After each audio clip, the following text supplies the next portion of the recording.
அண்மை செய்தியை பார்த்து வருகிறோம். டெல்லியில் போதைப் பொருள் தடுப்பு பிரிவு அலுவலகத்தில் இயக்குநர் அமீர் ஆஜராகி இருக்கிறார். இது தொடர்பாக விளக்கம் அளிப்பதற்கு அவர் சமன் அனுப்பப்பட்டிருந்த நிலையில் அவர் ஆஜராகி இருக்கிறார். விவரங்களுடன் செய்தியாளர் சுசித்ரா இணைந்திருக்கிறார்.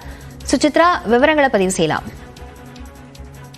போதைப் பொருள் கடத்தல் வழக்கில் விசாரணைக்காக தற்பொழுது டெல்லியில் உள்ள போதைப் பொருள் தடுப்பு பிரிவு அதிகாரிகள் முன்பு திரைப்பட இயக்குநர் அமீர் நேரில் ஆஜராகி விளக்கம் அளித்து வருகிறார்.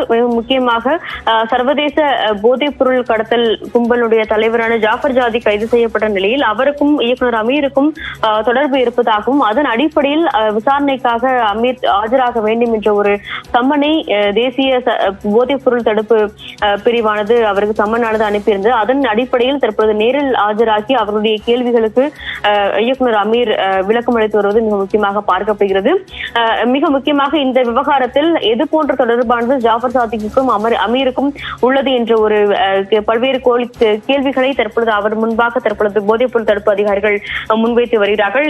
இயக்குநர் அமீர் மட்டுமல்லாமல் தொழிலதிபர்களான அப்துல் பாஷித் புகாரி மற்றும் சையத் இப்ராஹிம் ஆகியோருக்கும் இன்று விசாரணைக்கு ஆஜராவதற்கான சம்மனானது போதைப் பொருள் தடுப்பு பிரிவின் காரணமாக வழங்கப்பட்டுள்ளது குறிப்பிடத்தக்கது. இந்த விவகாரத்தில் வேறு யாருக்கெல்லாம் தொடர்பு இருக்கிறது? தமிழ்நாட்டினுடைய திரைப்பிரபலங்கள் பல்வேறு நபர்களுக்கும் இந்த விவகாரத்தில் தொடர்பு இருப்பதாக ஏற்கனவே போதைப்பொருள் தடுப்பு பிரிவினுடைய தலைவர் ஞானேஸ்வர் சிங் தெரிவித்திருந்த நிலையில் தற்போது அது தொடர்பான விசாரணையை என்சிபி ஆனது துரிதப்படுத்தியுள்ளது. அதன் அடிப்படையிலும் குறிப்பாக ஜாஃபர் சாதிக் மற்றும் கைது செய்யப்பட்ட மூவரிடமிருந்து பெறப்பட்ட அந்த வாக்குமூலங்கள் அடிப்படையிலுமான ஒரு விசாரணையை தற்போது தேசிய போதைப்பொருள் தடுப்பு பிரிவானது நடைபெற்று வருகிறது. அதனுடைய முதற்கட்டமாகத்தான் இந்த இயக்குநர் அமீர் உள்ளிட்ட மூவருக்கான இந்த சம்மனானது வழங்கப்பட்டது. தற்போது அதன் மீதான விசாரணை தற்போது அதிகாரப்பூர்வமாக டெல்லியில் உள்ள அதன் தலைமை அலுவலகத்தில் தொடங்கியுள்ளது.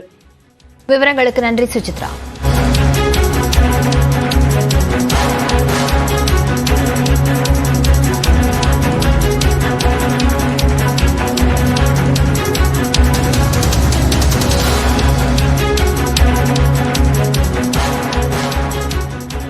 வெயில் காலத்து